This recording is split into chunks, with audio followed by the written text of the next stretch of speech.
ہمارے سامنے اگر قرآن کریم کے بارے میں کوئی بےحرمتی کرتا ہے، کوئی بے ادبی کرتا ہے تو ہمیں بڑا غصہ آتا ہے، جو کہ آنا بھی چاہیے،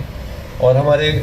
ایک مومن کے دل میں اس کے بارے میں بڑی تکلیف ہوتی ہے۔ لیکن یہ قرآن، جبکہ ہم حامل قرآن بھی ہے، یعنی قرآن کو مانتے بھی ہیں، قرآن کو پڑھتے بھی ہیں، قرآن پر ایمان بھی لاتے ہیں، لیکن اس کے باوجود قرآن سے وہ فائدہ نہیں اٹھا پاتے جو کہ ہمارے سلف صالحین، بزرگ اور صحابہ نے اٹھایا۔ اسی لیے علامہ اقبال نے یہ بات کہی کہ وہ معزز تھے زمانے میں مسلمان ہو کر، تم خوار ہو زمانے میں تارک قرآن ہو کر۔ اس کی وجہ یہ ہے کہ ہم نے قرآن کریم کو ترک کر دیا۔ ترک اس طرح نہیں کیا کہ ہم نے قرآن کریم کو چھوڑ دیا، ہم نے قرآن کریم کو رکھا ہوا تو ہے اپنے پاس، لیکن قرآن کریم جس مقصد کے لیے نازل ہوا اور جو اللہ تعالیٰ نے اس کا مقصد بتایا کہ ہدی للناس، یہ لوگوں کے لیے ہدایت ہے، ہم نے اس مقصد سے اس کو پڑھنا اور اس کا خیال کرنا چھوڑ دیا۔ اور میں آپ کے سامنے ایک بڑا مشہور واقعہ رکھتا ہوں۔ صحابی تھے حضرت طفیل الدوسی رضی اللہ عنہ۔ حضرت طفیل الدوسی رضی اللہ عنہ جب ایک دفعہ مکہ آئے، اس وقت وہ مسلمان نہیں تھے، لیکن وہ اپنے علاقے دوس کے سردار تھے، وہاں کے پوئٹ تھے، وہاں کے بہت بڑے انٹلیکچول تھے، وہاں کے بہت بڑے یعنی کہہ لیجئے کہ مالدار شخص تھے، سردار تھے۔ تو جب وہ مکہ آئے تو مکے والوں نے ان کو ویلکم کیا، اور ویلکم کر کے ان سے یہ کہا کہ دیکھو بھائی، بات یہ ہے، ان کی دعوت کی، ان کو بلایا بٹھایا اور کہا کہ دیکھو ہمارے اس شہر کے اندر ایک شخص ہے جس نے نبوت کا دعویٰ کر دیا، اور جب وہ کسی کے سامنے بات کرتا ہے تو لوگ اس کی بات کے سحر میں آ جاتے ہیں اور اس کی بات پہ فوراً ایمان لے آتے ہیں، اور وہ جو ان کی بات پر ایمان لے آتے ہیں وہ ہمارے معبودوں کو چھوڑ دیتا ہے۔ اس کے گھروں کے اندر جھگڑے شروع ہو جاتے ہیں، شوہر بیوی سے، بیوی شوہر سے، باپ بیٹے سے، بیٹا باپ سے جدا ہو جاتا ہے صرف اس کی وجہ سے۔ تو دیکھو، تم خیال کرنا کہ جب تم کعبہ کی طرف جاؤ اور طواف کرو یا وہاں پہ بیٹھو اور وہ شخص تم کو نظر آ جائے تو تم نے اس بات کا خیال کرنا ہے کہ تم نے اس کی بات نہیں سننی، تمہارے کانوں میں اس کی کوئی آواز نہ پہنچے، تم اس سے دور ہو جانا، اور اس کی آواز کو بھی، اس کی دعوت کو بھی بالکل سننے کی کوشش نہ کرنا، بلکہ اپنے کانوں کو بند کر لینا۔ حضرت طفیل فرماتے ہیں کہ اگلے دن میں صبح کعبہ گیا تو میں نے یہی کیا کہ اپنے کانوں کے اندر کپڑا ٹھوس دیا کہ کہیں مبادا مجھے وہ شخص نظر آ جائے اور اس کی بات میرے کان میں پڑ جائے اور میں بھی اس کی باتوں میں آ کر اپنے گھر والوں سے، اپنے خاندان والوں سے اور اپنے معبودوں سے دور ہو جاؤں۔ جب وہ کعبہ گئے تو اتفاق سے اللہ کے نبی صلی اللہ علیہ وسلم بھی وہاں آئے ہوئے تھے اور آپ نے نماز پڑھنی شروع کر دی، اور وہ حضرت طفیل فرماتے ہیں کہ جب میں نے ان کو نماز پڑھتے دیکھا تو میں حیران رہ گیا کہ اتنا خوبصورت طریقہ عبادت کا، جیسے ہم نماز پڑھتے ہیں، رکوع کرتے ہیں، اللہ کے آگے سجدہ کرتے ہیں، قیام کرتے ہیں، تو انہوں نے کہا اتنا خوبصورت طریقہ ہے عبادت کا۔ اور پھر انہوں نے اپنے دل میں سوچا کہ طفیل، تم تو ایک پوئٹ ہو، یعنی تم خود شاعر ہو، تم انٹلیکچول ہو، تم عقل والے ہو، تمہاری عقل کو، تمہاری لغت کو، تمہاری بلاغت کو دنیا مانتی ہے، یہ کیا باتیں کرے گا جو تمہیں سمجھ نہیں آئیں گی اور تم اس کے سحر میں آ جاؤ گے۔ تو جب انہوں نے اس بات کو سوچا اور پھر ان کے کانوں میں اللہ کے نبی صلی اللہ علیہ وسلم کی قرآن کی آیات پڑھی، سنی، اور جو پڑھے تھے اللہ کے نبی، وہ حیران رہ گئے کہ کیا خوبصورت کلام ہے۔ اللہ کے نبی صلی اللہ علیہ وسلم وہاں سے نماز پڑھ کے چلے گئے اپنے گھر کی طرف، حضرت طفیل رضی اللہ عنہ ان کے گھر، ان کے پیچھے پیچھے چلے گئے، ان کے گھر کا دروازہ کھٹکھٹایا اور ان سے کہا کہ اللہ کے نبی، کہ مجھے مکہ کے لوگوں نے کہا تھا کہ میں آپ کے قریب نہ جاؤں، آپ کی کوئی بات نہ سنوں، کیونکہ آپ جو آپ کی بات مان لیتا ہے، آپ کی بات سن لیتا ہے، وہ آپ کی بات پر ایمان لے آتا ہے، جو آپ کی بات پر ایمان لے آتا ہے وہ پھر آپ کی سنتا اور کسی کی نہیں سنتا۔ تو آپ کا پاس ایسا کون سا کلام ہے جس کی وجہ سے لوگوں نے میرے ساتھ یہ ساری باتیں کی کہ تم ان کے قریب نہ جانا، تم ان کی بات نہ سننا؟ اور اللہ کے نبی صلی اللہ علیہ وسلم نے حضرت طفیل رضی اللہ عنہ کے سامنے سورۃ الاخلاص اور سورۃ الفلق پڑھی، سورۃ الاخلاص اور سورۃ الفلق پڑھی۔ حضرت طفیل نے ان سے کہا کہ ایک دفعہ مجھے پھر پڑھ کے سنائیے، اور اللہ کے نبی صلی اللہ علیہ وسلم نے دوبارہ ان کے سامنے سورۃ الاخلاص، سورۃ فلق پڑھی، اور اس سورہ اخلاص اور سورہ فلق کے سننے پر حضرت طفیل رضی اللہ عنہ اسلام لے کر آ گئے۔ آپ سوچیے، یہ سورہ اخلاص اور سورہ فلق ہم سب پڑھتے ہیں، ہر روز نمازوں میں پڑھتے ہیں، بلکہ یہ ہماری فیوریٹ صورتیں ہیں کیونکہ یہ شارٹیسٹ صورتیں ہیں، یہ پڑھ کے ہماری نماز یوں ختم ہو جاتی ہے۔ پھر ہمیں چاروں کل سکھائے بھی جاتے ہیں، پڑھائے بھی جاتے ہیں، جس کو اللہ توفیق دیتے ہیں وہ صبح کی نماز کے بعد بھی پڑھتا ہے، شام کے اذکار میں بھی پڑھتا ہے، رات کو سوتے ہوئے بھی پڑھتا ہے۔ لیکن یہ اتنی سی صورتیں جو ہمارے ہر بچے کو یاد ہوتی ہیں، ہم پہ اثر نہیں کرتی، ہمارے بڑوں پہ اثر نہیں کرتی، اس شخص کے اوپر جو لات و منات کا پجاری تھا، جو اسلام سے دور تھا، اتنے سے کلام پر وہ اسلام لے آیا۔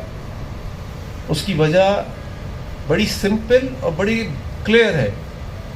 اس کی وجہ یہ تھی کہ اس کی نیت تھی کہ میں سنوں کہ اللہ کے نبی کیا فرما رہے ہیں، اور اگر انہوں نے حق کہا تو میں ایمان لے آؤں گا۔ اور یہی بات اللہ تعالیٰ نے قرآن کریم میں فرمائی،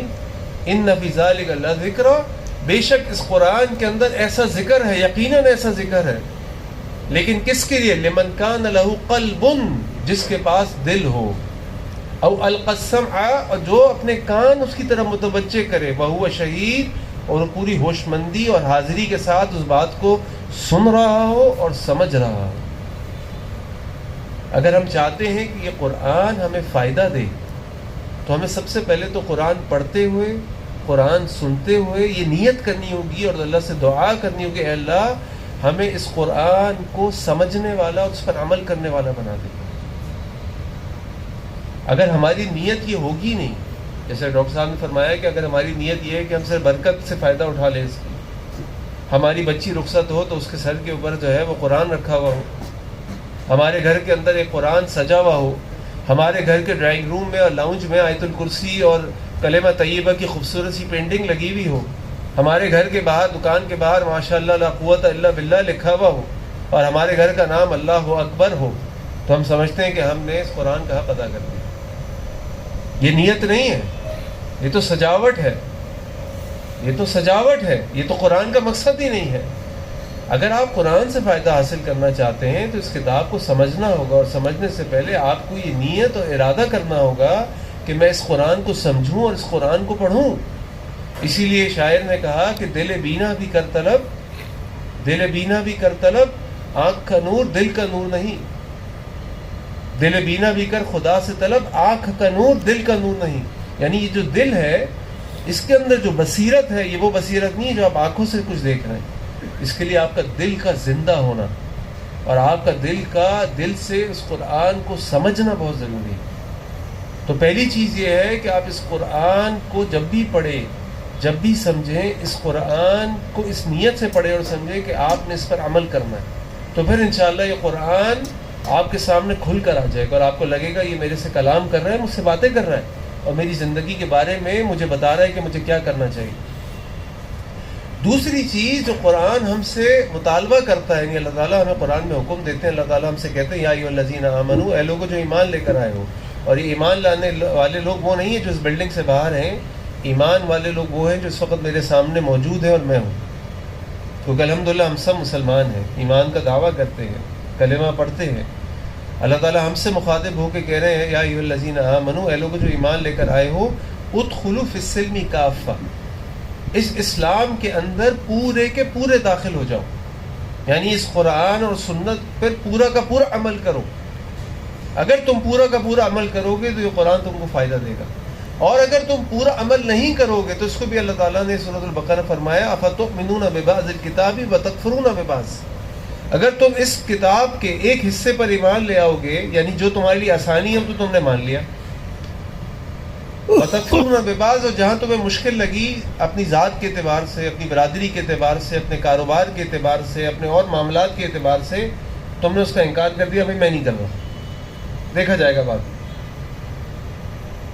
تو اللہ تعالیٰ اس شخص کے بارے میں فرماتے ہیں، ان لوگوں کے بارے میں فرماتے ہیں فما جزاء من یفعل ذلک منکم الا خزی فی الحیاۃ الدنیا، ان کی سزا اس کے علاوہ کچھ نہیں ہو سکتی کہ اللہ تعالیٰ ان کو دنیا کے اندر ذلیل کر دیں، رسوا کر دیں، وفی الآخرۃ عذاب شدید، اور آخرت کے اندر ان کے لیے شدید عذاب ہوگا۔ آج آپ دیکھ لیجئے بحیثیت امت، ہماری جو میجورٹی ہے دنیا مسلمانوں کی، آج ہمارا قرآن کے ساتھ سوائے برکت کے اور سوائے سجاوٹ کے کیا تعلق ہے؟ میجورٹی کی بات کر رہا ہوں، ہم سب اپنا اپنا جائزہ لے لیں، اس کا نتیجہ دیکھ لیجیے۔ اللہ تعالیٰ کا قرآن کہہ رہا ہے، اور آج ہم ساری دنیا میں دیکھ رہے ہیں کہ دنیا میں اربوں کی تعداد میں، یعنی دنیا میں ہم 1 ارب 2 ارب کے قریب ہیں، لیکن آج دنیا میں ہماری حیثیت کیا ہے؟ آج دنیا میں ہماری حیثیت کیا ہے؟ اور وہ مسلمان جنہوں نے قرآن پر ایمان لائے، قرآن کو سمجھا، قرآن پر عمل کیا، نہیں ہمارے صحابہ، ہمارے بزرگ، ہمارے سلف صالحین، وہ کتنی قلیل تعداد میں تھے، لیکن دنیا ان کے قدموں میں تھی، اور آج بھی دنیا ان کو مانتی ہے۔ اللہ کے نبی صلی اللہ علیہ وسلم جب مکہ سے ہجرت کر کے مدینہ گئے تو مسلمان کچھ 100 کی تعداد میں تھے، اور صرف 10 سال کے اندر اللہ کے نبی صلی اللہ علیہ وسلم 8 سال میں، یعنی 8ویں ہجری میں اللہ کے نبی صلی اللہ علیہ وسلم فاتح بن کے مکہ میں داخل ہوئے، اور جب 10ویں ہجری میں اللہ کے نبی صلی اللہ علیہ وسلم نے حجۃ الوداع کیا تو اس وقت 1 لاکھ سے زیادہ مسلمان اس حج کے موقع موجود تھے، اور حج فرض نہیں ہے سب کے اوپر۔ اس وقت بھی لوگوں کو معلوم تھا کہ حج ہم سب پہ فرض نہیں ہے، کتنی مسلمان وہ ہوں گے جو اپنے گھروں میں ہوں گے۔ کیوں؟ وہ زمانے میں تھے، وہ زمانے میں معزز تھے مسلمان ہو کر۔ تو اگر ہم اس قرآن سے فائدہ اٹھانا چاہتے ہیں تو ہم اس قرآن سے فائدہ اٹھانے کے لیے سب سے پہلے اپنی نیت کو خاص کرنا ہوگا، خالص کرنا ہوگا، یہ سوچنا ہوگا قرآن پڑھتے ہوئے کہ ہم نے اس قرآن سے فائدہ اٹھانا ہے، نمبر 1۔ اور نمبر 2، اس دین پر، اس قرآن پر، اس شریعت پر پورا عمل کرنا ہے۔ اگر ہم پورا عمل نہیں کریں گے تو شریعت کی اصطلاح میں ہم منافق ہیں۔